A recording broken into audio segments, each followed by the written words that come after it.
नमस्कार, hornbill TV देख रहे हैं आप। मैं हूं आपके साथ विशालगढ़। खबरों की शुरुआत करेंगे बड़ी खबर से। प्रधानमंत्री का उत्तराखंड दौरा कल है।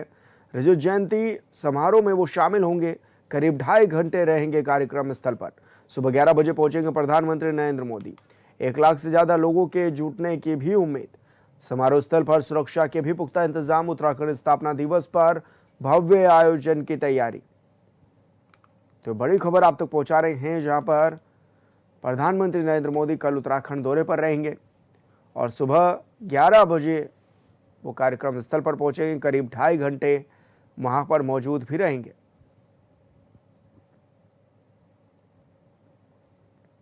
तो बड़ी खबर आप तक पहुंचा रहे हैं, जहां पर प्रधानमंत्री के आने से पहले सुरक्षा व्यवस्था को पुख्ता कर लिया गया है और ऐसे में 1 लाख से ज्यादा लोगों के जुटने की भी संभावना जताई जा रही है। तो प्रधानमंत्री नरेंद्र मोदी उत्तराखंड दौरे पर रहेंगे और ऐसे में उत्तराखंड अपने 25 साल पूरे भी कर रहा है। इस उपलक्ष्य में कई तरह के कार्यक्रम भी आयोजित किए जा रहे हैं। प्रधानमंत्री भी इस दौरान उत्तराखंड में पहुंचेंगे। प्रधानमंत्री के दौरे को लेकर सुरक्षा व्यवस्था के पुख्ता इंतजाम भी कर लिए गए हैं। एफआरआई में कार्यक्रम होगा और भव्य कार्यक्रम ये होगा। ऐसे में मुख्यमंत्री पुष्कर सिंह धामी भी निरीक्षण कर चुके हैं, जायजा ले चुके हैं और ये बताया जा रहा है कि सुबह 11 बजे प्रधानमंत्री नरेंद्र मोदी पहुंचेंगे कार्यक्रम स्थल पर और बड़ी संख्या में जो लोग हैं उनके जुटने की आशंका भी जताई जा रही है। ये बताया जा रहा है कि करीब 1 लाख लोग इस कार्यक्रम स्थल पर मौजूद रहेंगे, प्रधानमंत्री को सुनने के लिए पहुंचेंगे। तो रजत जयंती उत्तराखंड में 25 वर्ष होने पर मनाई जा रही है और ऐसे में कई तरह के विशेष कार्यक्रम भी आयोजित किए जा रहे हैं। प्रधानमंत्री के दौरे को लेकर सुरक्षा एजेंसियां भी चौकन्ना हो गई हैं। सुरक्षा व्यवस्था के कड़े इंतजाम इस दौरान कर लिए गए हैं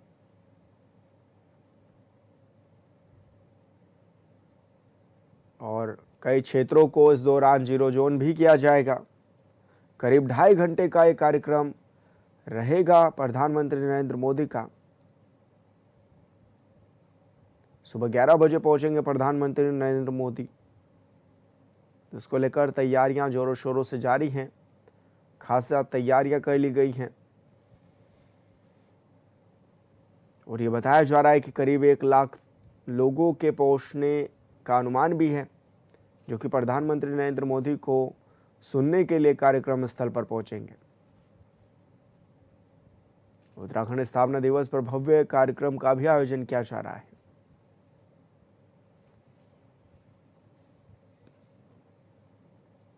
और संवाददाता योगेश आर्य हमारे साथ फोन लाइन पर जुड़ गए हैं। योगेश, क्या कुछ जानकारी मिल रही है किस समय का ये कार्यक्रम रहने वाला है प्रधानमंत्री का और किस तरह की तैयारियां नजर आने लगी हैं? देखिए विशाल, प्रधानमंत्री का उत्तराखंड दौरा जो है वो कल रहने वाला है। देहरादून में रजत समारोह में शामिल होंगे। कल राज्य स्थापना दिवस है और ऐसे में वह इस दौरान जो है कार्यक्रम में शामिल होंगे और करीब 2.5 घंटे तक कार्यक्रम स्थल पर वो रहेंगे। सुबह 11 बजे का समय है जिस वक्त जो है बताया जा रहा है कि प्रधानमंत्री नरेंद्र मोदी जो है उत्तराखंड पहुंच जाएंगे। उसके बाद जो है तो सीधा कार्यक्रम स्थल पहुंचेंगे, जहाँ से जनता को संबोधित करने का काम करेंगे। और ये भी उम्मीद जताई जा रही है कि 1 लाख से ज्यादा लोगों की जितने की उम्मीद जो है इस कार्यक्रम में जताई जा रही है, जो कल एफआरआई में होगा।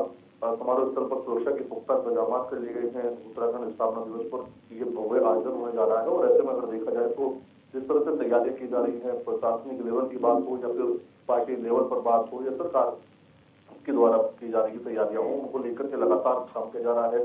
सुरक्षा कर्मी लगातार मॉकड्रिल कर रहे हैं, जिस तरह से अभ्यास रह रहा है, जिस तरह से इनको जो है जोन सेक्टर्स में बांटा गया है। तो पूरी तरीके से अगर देखा जाए तो कल प्रधानमंत्री के दौरे को लेकर पूरी तरह से प्रशासनिक अमले से लेकर के राज्य की सरकार तमाम लोग अलर्ट नजर आ रहे हैं। योगेश, क्या कोई बड़ी घोषणा भी इस दौरान प्रधानमंत्री नरेंद्र मोदी कर सकते हैं उत्तराखंड के लिए? देखिए बिल्कुल विशाल, क्योंकि जब प्रधानमंत्री नरेंद्र मोदी उत्तराखंड आए हैं और उन्होंने तब तक ये कहा है कि उत्तराखंड से उनका गहरा नाता है, तब वो उनकी जो है भूमि रही है, उन्होंने यहाँ पर जो है जब तक किया है और ऐसे में उन्होंने इसको लेकर के कई बार जो है जब वह यहाँ आए बड़ी घोषणाएं की है, बड़ा मैसेज देने का भी काम जो है उत्तराखंड से किया है।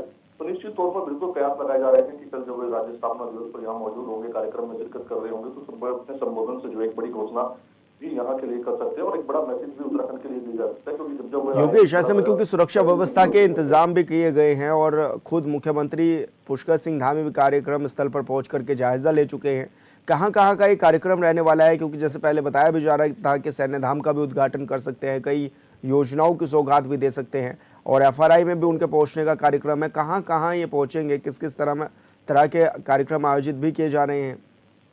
बिल्कुल विशाल, जिस तरह से देखा जाए कि कल उनका दौरा है, तो निश्चित तौर पर दौरे को लेकर के पूरी तरह तैयारियां की जा रही है और सैन्य धाम का जिस तरह से आपने जिक्र किया कि वहां पर भी जो है उसका जो है उद्घाटन होना है, उसके लिए भी तैयारियां की जा रही है। वहां भी वो जा सकते हैं, वहां पर भी जो है उनकी ओर से उद्घाटन किया जा सकता है। हालांकि अभी तक पूरा जो प्लानिंग है, किस मिनट टू मिनट कार्यक्रम है, वो भी सार्वजनिक नहीं आया है, लेकिन जिस तरह से देखा जाए कि तैयारियां जो है राज्य लेवल पर तमाम की जा रही है, उसी के दृष्टि में माना जा रहा है कि वहां भी जो है उद्घाटन करेंगे। उसके बाद FRI में आने वाले आयोजन को लेकर भी रहेंगे, क्योंकि मुख्यमंत्री पुष्कर सिंह धामी से लेकर मुख्य सचिव तक वहां निरीक्षण कर चुके हैं, तमाम तैयारियों को जायजा लिया गया है। जी बिल्कुल योगेश, बहुत शुक्रिया आपका तमाम जानकारी साझा करने के लिए।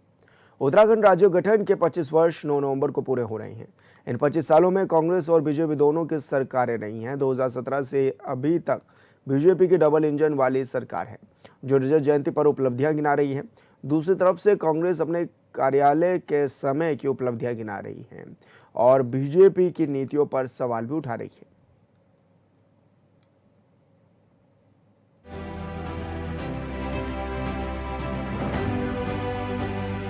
कांग्रेस सरकार में उत्तराखंड का विकास हुआ या बीजेपी की सरकार में, इसे लेकर आरोपों की राजनीति जारी है। रजत जयंती पर आयोजित कार्यक्रमों में राज्य के मुखिया से लेकर उनके कैबिनेट मंत्री तक बीजेपी की डबल इंजन वाली सरकार की उपलब्धियां गिना रहे हैं। बीजेपी सरकार के मुखिया का कहना है कि प्रधानमंत्री मोदी के नेतृत्व में प्रदेश ने हाल ही के वर्षों में तेजी से तरक्की की है और आने वाले दिनों में देश के अग्रणी राज्यों में उत्तराखंड को शामिल करने का काम किया जा रहा है। साथियों, हमारी सरकार राज्य की पुलिस व्यवस्था को और अधिक सक्षम और संसाधन युक्त बनाने के साथ साथ पुलिस परिवारों के कल्याण के लिए कई योजनाओं के माध्यम से निरंतर कार्य कर रही है। मैं आज के इस अवसर पर अपने समस्त पुलिस कर्मियों से यही कहना चाहता हूं कि आप सभी मेरे परिवार का हिस्सा है। आपकी हर समस्या के समाधान के लिए मैं और हमारी सरकार पूर्णतः प्रतिबद्ध है। देहरादून में आयोजित रजत जयंती रैतिक परेड में सीएम ने कई बड़ी घोषणाएं भी की है। सीएम ने कहा कि साइबर अपराधों पर अंकुश लगाने के लिए साइबर कोऑर्डिनेशन केंद्र की स्थापना की जाएगी। ड्रग फ्री देवभूमि के लिए एंटी नार्कोटिक्स टास्क फोर्स का और विस्तार किया जाएगा। राजकीय विद्यालयों में पीएम पोषण योजना के अंतर्गत भोजन माता के लिए कल्याण कोष की स्थापना की जाएगी। जंगली जानवरों और आवारा पशुओं के लिए, कृषि और उद्यान की फसलों की सुरक्षा के लिए फार्म फेंसिंग पॉलिसी लाई गई है। प्रदेश के पारंपरिक धौले नाले आदि प्राकृतिक जल स्रोतों के संरक्षण पुनर्जीवन के लिए विशेष संवर्धन योजना प्रारंभ की जाएगी। हमारे 4 गांव जकोल, हरसिल, गुंजी और सूपी को देश भर में सर्वश्रेष्ठ पर्यटन ग्राम पुरस्कार मिला है। वहीं राष्ट्रीय फिल्म पुरस्कारों में उत्तराखंड को मोस्ट फिल्म फ्रेंडली स्टेट के अवार्ड से भी सम्मानित किया गया है। भाइयों बहनों, हमारी सरकार राज्य के समग्र विकास के साथ साथ अपने सांस्कृतिक मूल्य और डेमोग्राफी को सुरक्षित रखने हेतु भी पूर्ण रूप से संकल्पबद्ध है। मेरा मानना है कि आने वाले समय में डेमोग्राफिक चेंज हमारे प्रदेश की ही नहीं बल्कि पूरे देश की एक बहुत गंभीर समस्या बनने वाली है। हमने कई नए कानून बनाने के साथ साथ इस समस्या के रोकथाम के लिए कई प्रयास किए हैं, परंतु इस समस्या के संपूर्ण समाधान के लिए आप सभी को सजग रहना अत्यंत आवश्यक है। मुख्यमंत्री धामी ने घोषणा की है कि उच्च शिक्षा संस्थानों के छात्र छात्राओं में कौशल विकास के लिए ऑनलाइन स्किल कोर्सेज उपलब्ध कराए जाएंगे और civil services, banking, management, NEET और आदि परीक्षाओं की तैयारी के लिए ऑनलाइन कोचिंग सुविधा भी उपलब्ध कराई जाएगी। मानसखंड मंदिर माला मिशन की तर्ज पर ही केदारखंड मंदिर माला मिशन का विकास किया जाएगा। आदर्श चंपावत की भांति आदर्श रुद्रप्रयाग जनपद का विकास भी उसी तर्ज पर आगे बढ़ाया जाएगा। पूर्णागिरी कुमाऊनी के शारदा कॉरिडोर और आदि कैलाश के साथ गढ़वाल के अंजनी सीन बेला केदार क्षेत्र के पूरी तरह से स्पिरिचुअल इकोनॉमी जोन के लिए इसे विकसित किया जा रहा है। प्रत्येक जिला अस्पताल में डायबिटीज के लिए विशेष क्लिनिक खोले जाएंगे और 15 वर्ष तक के बच्चों की डायबिटीज स्क्रीनिंग मुफ्त की जाएगी।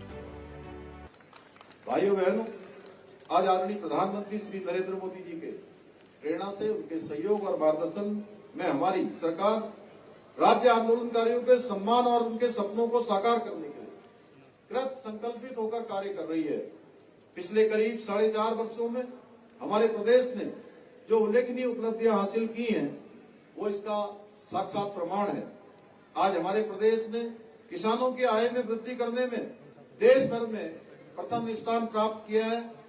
हमारी कंपाउंड एनुअल ग्रोथ रेट 12.69% रही है, जो राष्ट्रीय औसत से 4 गुना अधिक है।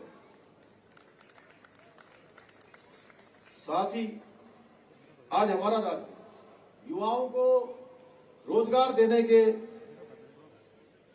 अवसर उपलब्ध कराने में देश का अग्रणी राज्य बनकर उभरा है।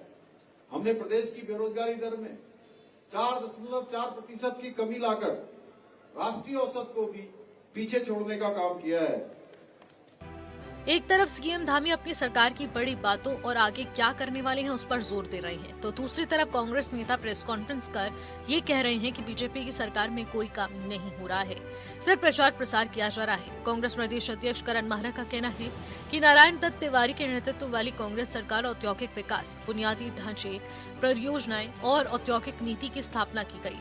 स्वास्थ्य से लेकर सड़क तक ध्यान दिया गया, शिक्षा व्यवस्था को ठीक किया गया और बीजेपी सरकार के दावों पर कई सवाल हैं। जो विश्व प्रसिद्ध पंतनगर यूनिवर्सिटी थी, जो बीज के लिए प्रसिद्ध थी, अपने इंस्टीट्यूट के लिए प्रसिद्ध थी, वो भारतीय जनता पार्टी की सरकार में इतनी कमजोर हो गई कि अब उसकी बिल्डिंग्स बिक रही हैं, उसको तोड़ा फोड़ा जा रहा है, उसकी मशीनें बिक रही हैं और हालात बद से बदतर हो रहे, जिसके लिए बार बार लोग प्रेस भी कर रहे हैं, वहां के लोग आंदोलन भी कर रहे हैं।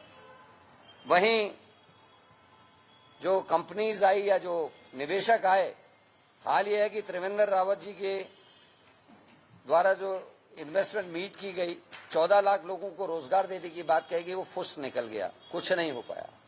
और उसके बाद जब प्रदेश में अंकिता भंडारी से लेकर 2022 के भर्ती घोटाले की गूंज थी और पूरा प्रदेश आंदोलनित था, उस समय एक और इन्वेस्टमेंट मीट आदरणीय धामी जी ने करी और जिससे सारा डाइवर्ट जो है लोगों का ब्रेन उस ओर को चले गया। लेकिन आज जब रिजल्ट की ओर को हम जाते हैं तो नारायण दत्त तिवारी जी के 5% पर भी हम आंकड़े को छूने की स्थिति में आज नहीं है। किसकी सरकार में पहाड़ के लोगों की जिंदगी में बड़ा बदलाव आया, ये तो पहाड़ की जनता साफ शब्दों में बता सकती है। लेकिन ये कहने में कोई परेशानी नहीं है कि आज भी पहाड़ के कई इलाकों में लोगों को मूलभूत सुविधाएं तक नहीं मिल पा रही हैं। आए दिन पहाड़ के लोग अपनी मांगों को लेकर धरना प्रदर्शन दे रहे हैं। ब्यूरो रिपोर्ट ऑनबिल टीवी।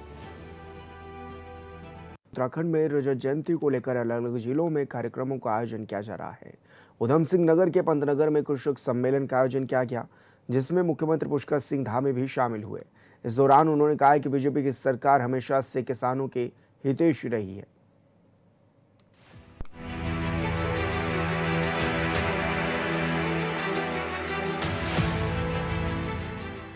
उधम सिंह नगर के पंतनगर में आयोजित कृषक सम्मेलन में सीएम धामी ने कहा कि किसान भाइयों का त्याग और परिश्रम हमारी पूंजी और ताकत है।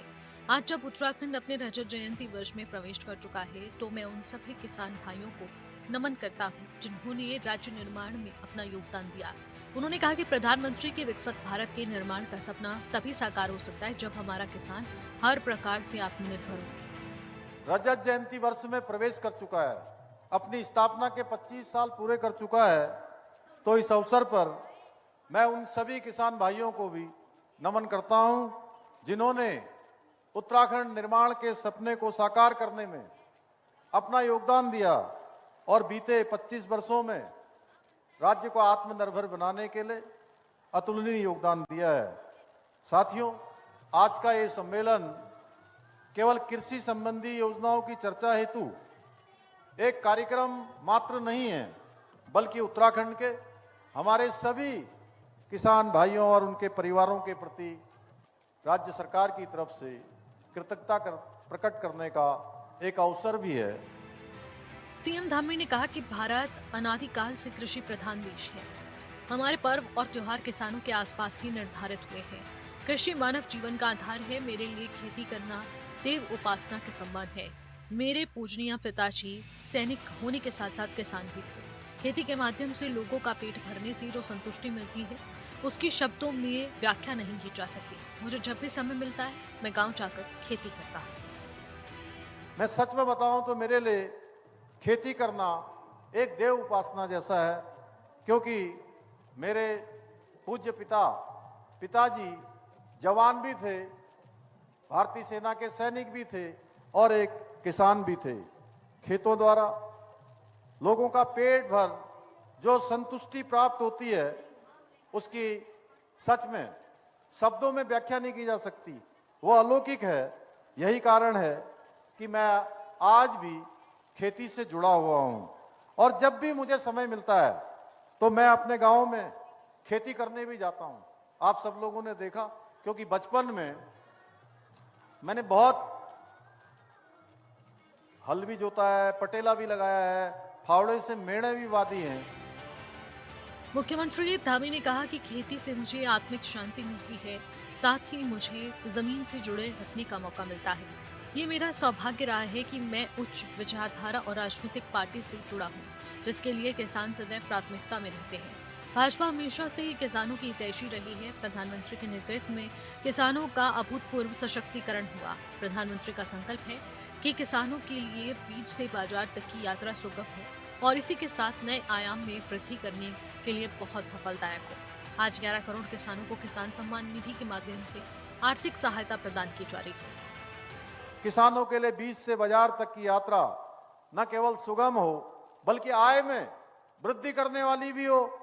आज देश भर के 11 करोड़ किसानों को प्रधानमंत्री किसान सम्मान निधि योजना के माध्यम से आर्थिक सहायता प्रदान की जा रही है, जिसके अंतर्गत उत्तराखंड के भी लगभग 9 लाख के करीब अन्नदाताओं को ये सहायता राशि प्रदान की जा रही है।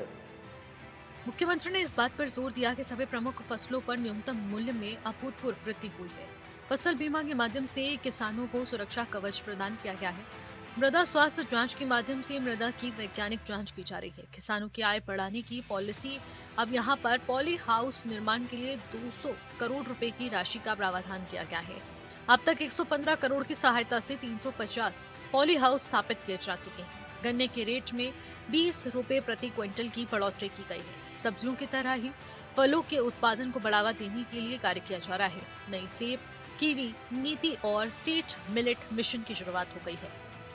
आज जहां एक और सभी प्रमुख फसलों पर न्यूनतम मूल्य में अभूतपूर्व वृद्धि कर किसानों को उनकी फसल का उचित मूल्य प्रदान किया जा रहा है, वहीं प्रधानमंत्री फसल बीमा योजना के माध्यम से किसानों को प्राकृतिक आपदाओं, फसल रोगों और कीटों से होने वाले नुकसानों के लिए सुरक्षा कवच प्रदान किया जा रहा है। इतना ही नहीं, मृदा स्वास्थ्य कार्ड योजना के तहत भी मिट्टी की वैज्ञानिक जांच कर किसानों को पोषक तत्वों की कमी, आवश्यक उर्वरकों की जानकारी भी दी जा रही है। हम एक और जहां प्रदेश के किसानों को 3 लाख रुपए तक का ऋण बिना ब्याज के उपलब्ध करा रहे हैं, वहीं कृषि उपकरण खरीदने के लिए फार्म मशीनरी बैंक योजना के माध्यम से 80% तक की सब्सिडी भी प्रदान कर रहे हैं। यही नहीं, हमारे किसानों के हित में हमने नहरों से सिंचाई को पूरी तरह से मुफ्त करने का काम भी किया है। साथ ही हमने किसानों की आय बढ़ाने के लिए पॉली हाउस निर्माण हेतु 200 करोड़ रुपए की राशि का प्रावधान किया है। मुख्यमंत्री ने अपने संबोधन में कहा कि मशरूम उत्पाद में आज उत्तराखंड पूरे देश में 5वें स्थान पर है। राज्य गठन के समय यह उत्पाद 500 मीट्रिक टन था, जो अब बढ़कर 27,390 मीट्रिक टन हो चुका है। शहद उत्पादन में भी उत्तराखंड देश के 8वें स्थान पर है। 9,500 हेक्टेयर क्षेत्र में संगठित खेती विकसित की जा रही है, जिससे 28,000 किसान जुड़े हैं। चाय उत्पाद में भी राज्य ने उल्लेखनीय प्रगति की है। वर्तमान में 1,585 हेक्टेयर क्षेत्र में चाय की खेती हो रही है। टी टूरिज्म को बढ़ावा देने के लिए चाय बागानों में पर्यटन से इसे जोड़ा जा रहा है, जिससे युवाओं और मातृशक्ति को रोजगार के नए अवसर मिले। Bureau report, hornbill TV. Champawat जिले में बीजेपी जिला कार्यालय में आयोजित प्रेस कॉन्फ्रेंस में उत्तराखंड की ओर से पिछले 25 साल में हासिल की गई प्रमुख उपलब्धियों पर व्यापक चर्चा की गई। वहीं मुख्य वक्ता कैबिनेट मंत्री रेखा आर्या ने कहा है कि उत्तराखंड हिमालयी राज्यों में सबसे बेहतर प्रदर्शन कर रहा है और वो दिन दूर नहीं जब वो राज्य आर्थिक और सामाजिक संकेतकों में देश का अग्रणी बन जाएगा।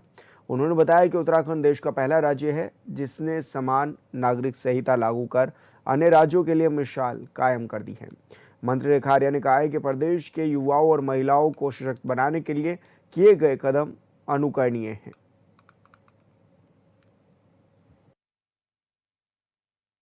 कि माननीय प्रधानमंत्री जी का 2014 में माननीय प्रधानमंत्री के रूप में जब वो निर्वाचित हुए तो तब से लेकर उत्तराखंड की ये 25 वर्ष की यात्रा प्रगति में मैं कह सकती हूँ कि उसमें तेज गति पकड़ी। और वो तेज गति किस प्रकार से पकड़ी, जिसमें हम कह सकते हैं कि विरासत भी और विकास भी दोनों साथ साथ बढ़े।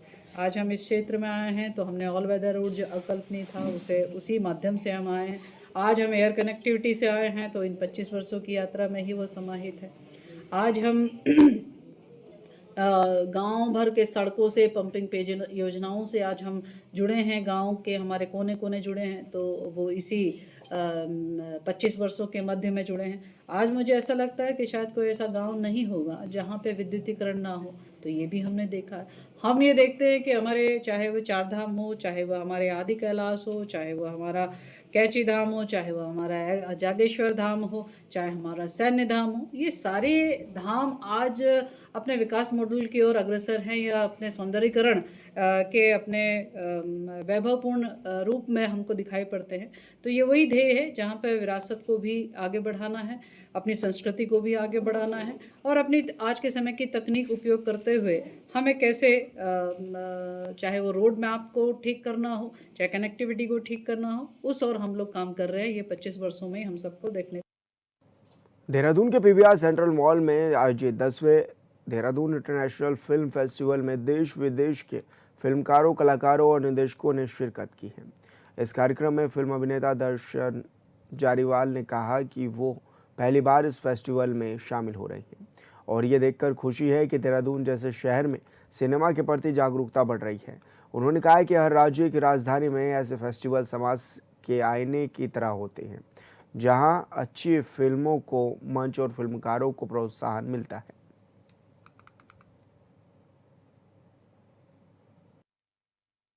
मैं पहली बार इस फिल्म फेस्टिवल में शरीक हो रहा हूँ। हालांकि this is the 10th edition of the Dehradun international film festival और मुझे बेहद खुशी है कि मैं इसका हिस्सा हूँ। हमारी फिल्म इंडस्ट्री बहुत सालों से बहुत नए नए आविष्कारों से गुजरी है। It is developing every year every moment. तो और देहरादून मतलब मैं ये मानता हूँ कि हर एक देश की हर राजधानी में, हर स्टेट की राजधानी में जिस तरह से फिल्म फेस्टिवल्स ऑर्गेनाइज हो रहे हैं और एक जागरूकता बढ़ रही है ऑडियंसेस की और बहुत अच्छी अच्छी फिल्में और फिल्म मेकर्स को अपना कर्तव्य दिखाने का एक बहुत ही अच्छा उसमें संभव हो सकता है।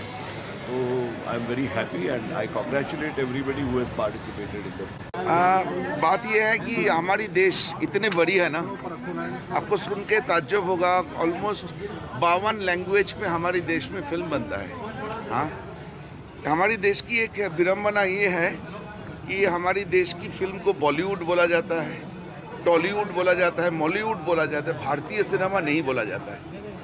तो भारतीय सिनेमा की पहचान ऐसे फेस्टिवल से होता है, जो देहरादून में होता है, जो छोटे छोटे शहरों में फेस्टिवल होता है। सिनेमा की जो असली दर्शक होते हैं, जो दिल से सिनेमा को पसंद करते हैं, एक आर्ट फॉर्म, जो आर्ट फॉर्म देश की एक पहचान बन जाते हैं। तो इसलिए देहरादून फिल्म फेस्टिवल जैसे फिल्म फेस्टिवलों को बहुत बहुत अहमियत है। जितना ज़्यादा ऐसे फेस्टिवल होगा, जितने ज़्यादा दर्शक इस फिल्म यहाँ पे फिल्म देखेंगे, भारतीय सिनेमा का पहचान दुनिया भर में और ज़्यादा होता जाएगा। कि हम रजत जयंती भी मना रहे हैं और ऐसे समय में जो ये 10वां संस्करण है इस फिल्म फेस्टिवल का, मैं राजेश शर्मा जी को सभी जितने इन्वॉल्व इसमें ऑर्गेनाइजेशंस हैं, लोग हैं, उन सबको बहुत बधाई दूंगी कि वैसे भी मोदी जी कहें या धामी जी कहें, सब कोशिश कर रहे हैं कि उत्तराखंड को फिल्म मेकिंग में एक डेस्टिनेशन के रूप में इस्टेब्लिश करें।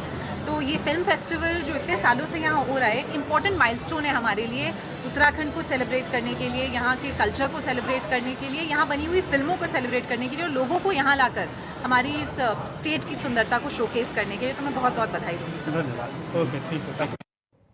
और फिलहाल इस बुलेटिन में इतना ही। आप देखते रहिए हॉर्नबिल टीवी। नमस्कार।